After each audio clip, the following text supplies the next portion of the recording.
Sir, you're charged with evading arrest or detention. You're facing up to a year in jail and or a $4,000 fine. We're going to do probable cause. You have the right to remain silent. Anything you say can or will be used against you. You have the right to have an attorney present. If you cannot afford one, one will be appointed to you, sir. Yes, Judge. On January 15th, 2025, the officer... Let's pause for a second. Did you catch that? The officer didn't just stumble upon the defendant, he was responding to a specific name connected to a firearm tip. That's a major distinction in legal terms. This wasn't a random stop, it was a targeted detainment based on a dispatch alert. Question for the audience: does running from this kind of stop make someone seem more guilty or just scared? Drop your thoughts below. Was dispatched to Texas Southern regarding a male on campus possibly carrying a firearm.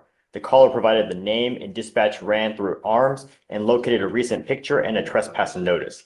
The officer observed the defendant walk into the library, immediately walked out accompanied by a second black male, and the officer attempted to detain the defendant, and the defendant ran northbound, ran through an apartment complex. The officer drove through the complex and set up a perimeter and observed the defendant run out of the complex. The officer exited a marked patrol vehicle in full uniform, drew a duty weapon, and ordered the defendant to the ground. The defendant ignored the commands and continued running and was assisted to the ground by the officer. The defendant stated he ran due to being scared. The defendant evaded approximately 0.4 miles. What was he doing wrong? So there was a report of a possible firearm on campus, and the caller provided the name, and he was attempting to investigate that, and he was just trying to detain him to They investigate. gave the description of him. They just gave the name, and then they ran that through arms, and they found a picture of that person. So the caller gave the name of Mr. Newman? Yes, Judge. Gave Mr. Newman's name. The officer ran that name and found a picture, and then observed him leaving the library and attempted to detain him. Yes. And then he ran. There was also a current trespass notice for the defendant as well. Yes, Judge. From TSU? From the arms or TSU. Yes, Judge. They found for TSU through arms. Mr. Newman, I'm going to find that there's probable cause to go forward with your case. Let's do this. I'm going to appoint you a lawyer today because there's several things that we need to look at. So do you mind reaching out to the MAC for Mr. Newman? Mr. Newman, assuming we go forward with the case, you're not to be in possession of any weapons. Do you understand? I'm Yes, making sir. that a condition of your bond. Yes, sir. If I find that you have any weapons, I'm going to revoke your bond. I'm going to put you in jail. Yes, sir. Just all I want is my community to be safe. I'm not asking for much. You understand? Okay. I'm going to have you sign a reset with Victoria, then we'll have you take a seat in the jury box, sir. Okay? So you're charged with driving while intoxicated. You are facing up to 6 months in jail and or a $2,000 fine. You guys have worked out an agreement where they're offering you 3 days in jail with credit for the 2 days that you've done. You need to understand, sir, that this charge will go on your record. It's going to be there for the rest of your life. When you plead guilty, you give up the right to appeal, meaning that you can never change this. Do you understand? Yes, yes. You are giving up the right to a trial, right to compel witnesses to testify on your behalf, confront and cross-examine your accusers. If you're not a citizen, there are possible immigration consequences. You can be deported, excluded from the country, denied naturalization under federal law. Do you understand these rights that you're giving up? This moment right here, a classic courtroom reality check. The judge isn't mincing words, no more slaps on the wrist. This isn't just a sentencing. It's a public warning shot. One bad night, and now you're staring down immigration detainers. And a permanent record. Too harsh or totally fair. Stick around, this judge pulls no punches. Yes. You also need to understand that there are no more proverbial slaps on the wrist. From now on, you are facing a minimum of 30 days in jail for any new cases that you pick up in here. And if you're not in this country with permission, you do anything short of more than 6 hours, you will get an ICE detainer. So if I were you, I would never, even if you've had a sip of alcohol, get into a car and drive. Do you understand? Yes, I How do you understand. plead to the offense of driving while intoxicated? Guilty or not guilty? Guilty. I'm going to find you guilty. I will sentence you to 3 days in jail, give you credit for the 2. I'm going to suspend your ability to drive for 90 days. Do not drive, otherwise you're going to be right back over here, sir. What does your client do for a living, sir? What does your client do for a living? He does the carpentry work there, labor work, the framing, that kind of thing. Home framing. I'm asking this because there is a DPS surcharge that they usually tack on for around $3,000. I will waive this fee for you now, but I'm telling you on a DWI second, it's around a $6,000 surcharge on a DWI second. So get a clue. Do you understand? Yeah. You're allowed to make a mistake, but when you continue to make mistakes with you endanger other people's lives, there are serious consequences. Good luck, sir. All right, wait a minute. All right, Well, then there's a portable device, Judge, that you've been. we'll take it off. Thank you. Okay, all right, please declare. Yeah. It looks like you were charged with 2 cases. You were charged with criminal trespass. You're also charged with criminal mischief. On both of those, you're facing up to 6 months in jail and or a $2,000 fine. You've worked out an agreement. They're offering you 48 days in jail with credit for the 16 that you've done on the criminal trespass. They're dismissing the other case. Yes, Your Honor. Time served on the criminal trespass and dismissing criminal mischief. Is this how you understand it, sir? Yes. You need to understand also that this charge will go on your record. You're now facing a minimum of 30 days in jail for any new cases that you pick up. You give up a lot of rights by entering this agreement. You give up the right to a trial, right to compel witnesses to testify on your behalf, confront and cross-examine your accusers. If you're not a citizen, there are possible immigration consequences. You can be deported, excluded from the country, denied naturalization. Like I said, you give up the right to appeal. So once you plead guilty, it stays on your record. Is this what you want to do? But I believe so. How do you plead? How do you plead to the offense, sir? Guilty. I plead. All right, I'm going to find you guilty. I'll follow the agreement. Good luck to you, sir. What about the enhancement? Abandon. Yeah. Or wait a second. Is it listed as? It's listed as. Okay, hold on. It's true. Hold on. Yes. He's got to. Is it true or come up, Mr. LZ? Is it true or untrue that you had a prior terroristic threat, sir? I'm on my medication, so I missed my medication. I had trouble getting my medication. I was just, Did you have a prior terroristic threat in the past? It looks like from August of this past year with us.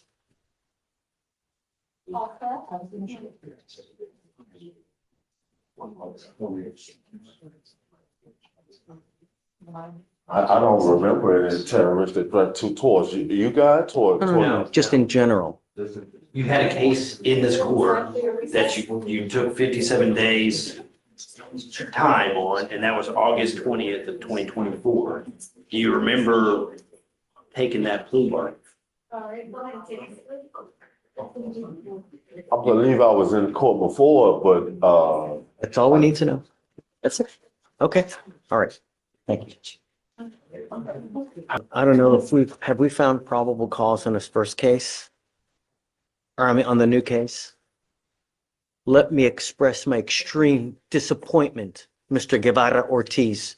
You now stand charged with yet another DWI. On this one, you're facing up to a year in jail and or a $4,000 fine. We're going to do probable cause. You have the right to remain silent. Anything you say can or will be used against you, sir.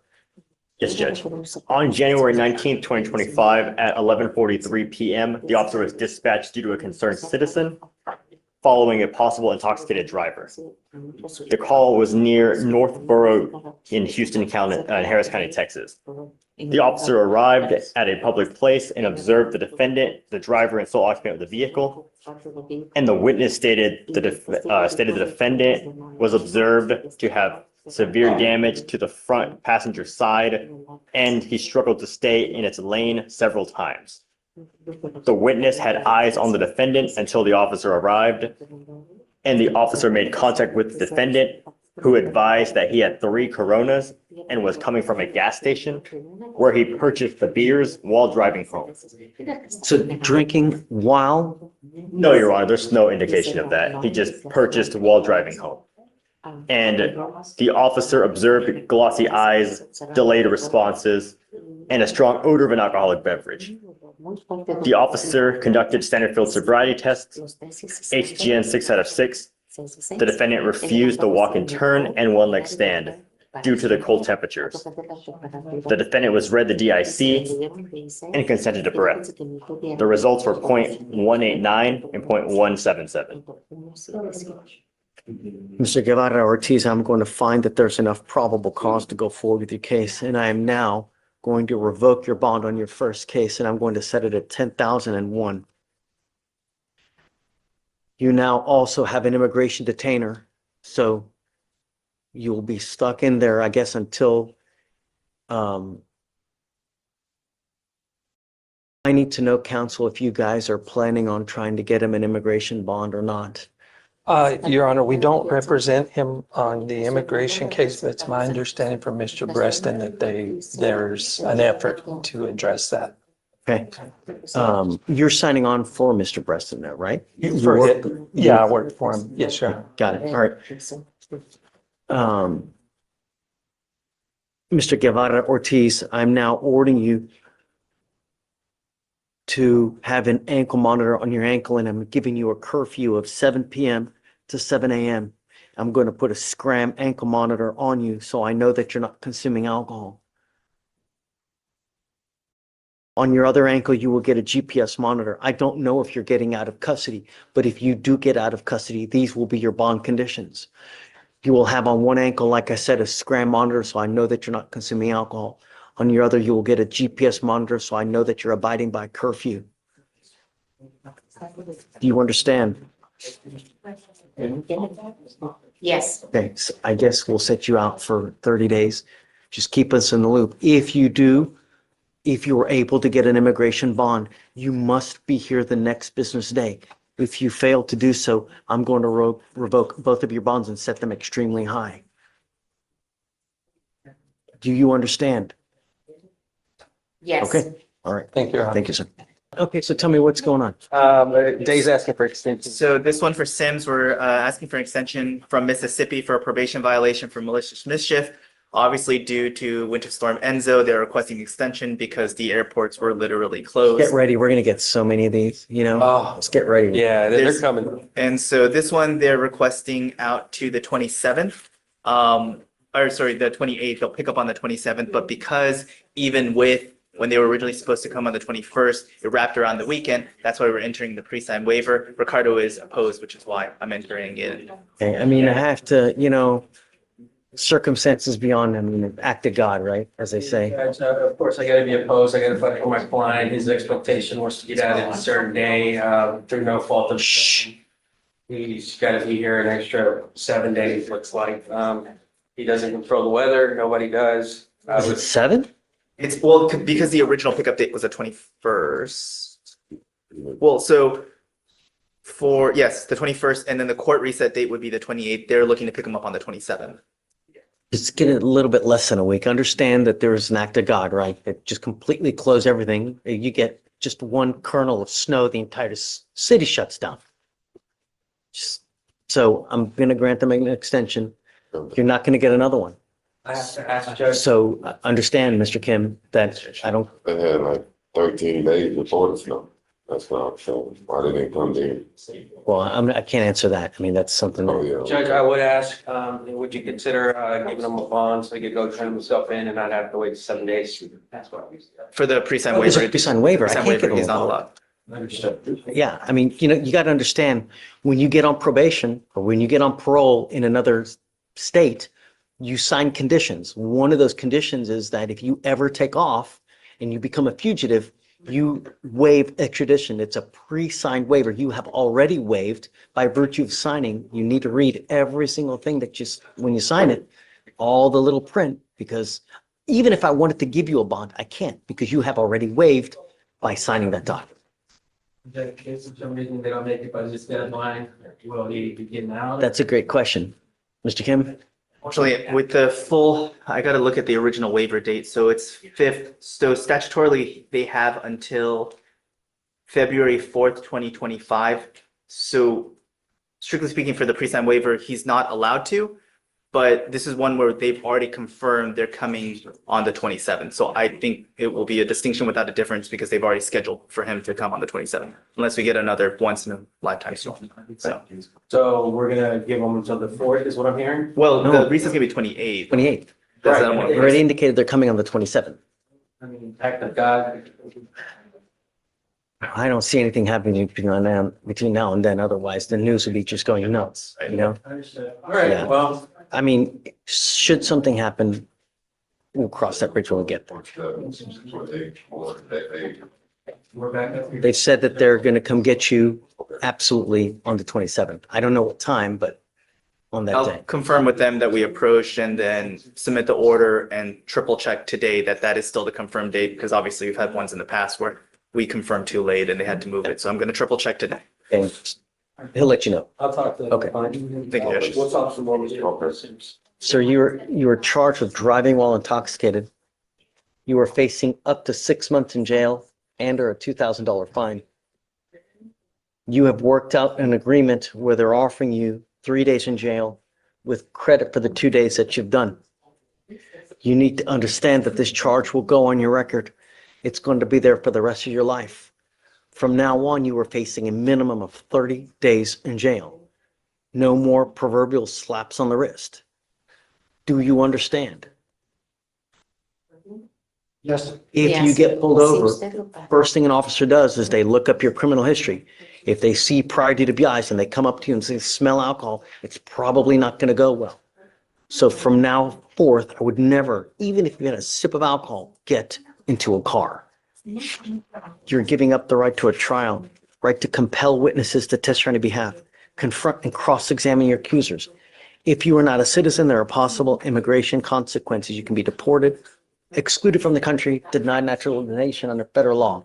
You give up the right to appeal. Once you plead guilty, you can never take this off. Do you understand? This is what you want to do. ¿Se hace? Yes. How do you plead to the offense of driving while intoxicated? Guilty or not guilty? O no culpable. Guilty. I will find you guilty. I want to send you to the agreement. Let me make one more thing clear, Mr. Espinoza. There is a $3,000 surcharge on this type of case. You pick up a DWI second, it's a $6,000 surcharge on your case that you can probably end up paying. I will waive it now, but understand, if you continue to put other people's lives in danger, it's not going to go well for you. Muy bien. Good luck, sir. Buena suerte, señor. Thank you. Can we approach on something? I'd like you to hear probable cause and something. Absolutely. You have it pulled up? Oh, yes, sir. Okay. So it's for Klaba. Okay. On January 15th at approximately 6 p.m., officers initiated a reverse prostitution investigation. Undercover officers saw a defendant parked near where she was standing. Defendant rolled down his driver's side window. Officers approached the defendant and had a conversation sexual in nature. Defendant agreed to engage in sexual intercourse with the officer in exchange for $100. Defendant and officer arranged to meet at a motel. Defendant started driving in the direction of the motel. Defendant was then stopped and identified by marked units.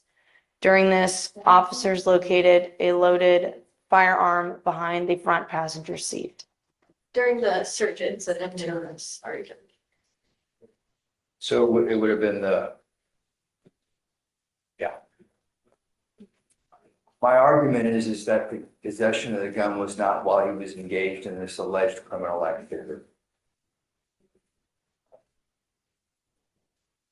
And we would understand where he's coming from, Your Honor. However, he did have the loaded firearm behind the front passenger seat, and this was a search incident to arrest. So that's where we would be at. We have the unusual circumstance here of my client is an aircraft mechanic. He works over at IAH. As a result of the gun case, not the solicitation case, the gun case, he lost his job. He can get it back because he's a member of the union. But the gun case is the only problem because he was charged with a gun. He lost his job. Now, I assume we're going to be able to work out the solicitation case. We understand. I mean, I'm sure would probably work out in conjunction as well, you know? I mean, it's, So but in the meantime, he can't work. So. Let me read the statute. Hold on.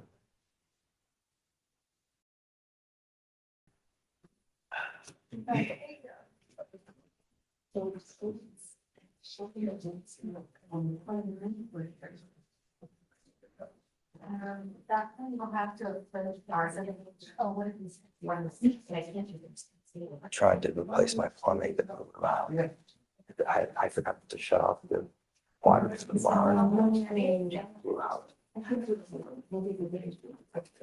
All you gotta do is glue stuff.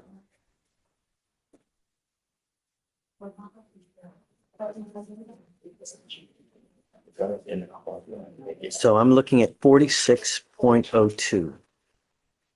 Okay. Okay, this is the legal gray zone everyone loves to debate.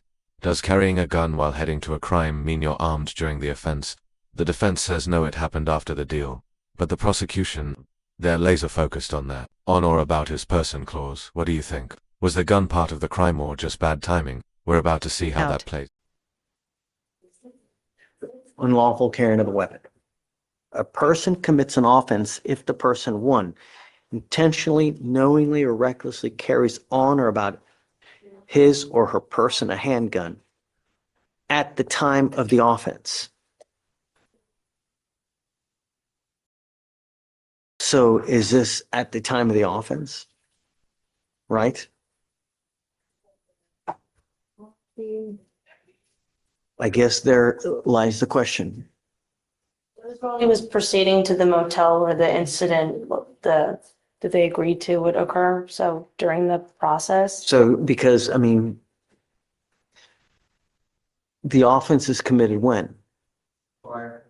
When the actually agreement took place. Requires the way the charge reads, it requires, the offense is complete at the time that an agreement is reached. made. So The agreement is made at the time, allegedly, when they're stopped. They had the wherewithal, if they wanted to, arrest him at that time, where subject to arrest at that time, they could have made the charge, so to speak, right? But they decided to wait. Well, Your Honor, if I may, the statute reads they had honor about his person while committing criminal activity, and the firearm was in the vehicle while the offer was being made. It was just on the way to the hotel or the motel is when they stopped him and search incident to arrest for that solicitation. That's when they found the firearm. But the firearm was on or about the defendant's person while he was engaged in the offer for the solicitation. And also, if I may, Judge, I would also say it would make sense for safety procedures for them to make the arrest while he was on the way to the motel so that they could have followed him and it wasn't just that undercover officer there at the scene and making the arrest. I don't know, because they could have arrested him at the time, right on the spot. I don't know why they would try to bolster the case, I guess, by saying that there's more evidence of guilt by actually going to the motel. I mean, theoretically, they could have arrested at the time that the agreement is made, right? It's a contract.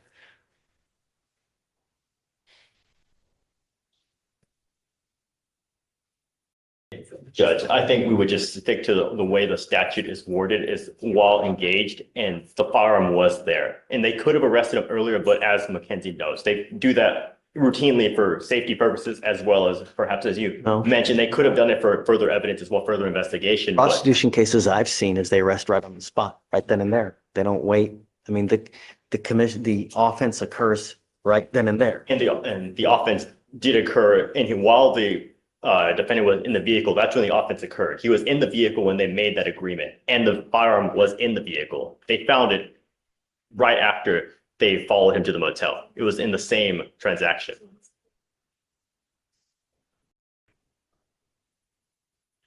the offense was complete.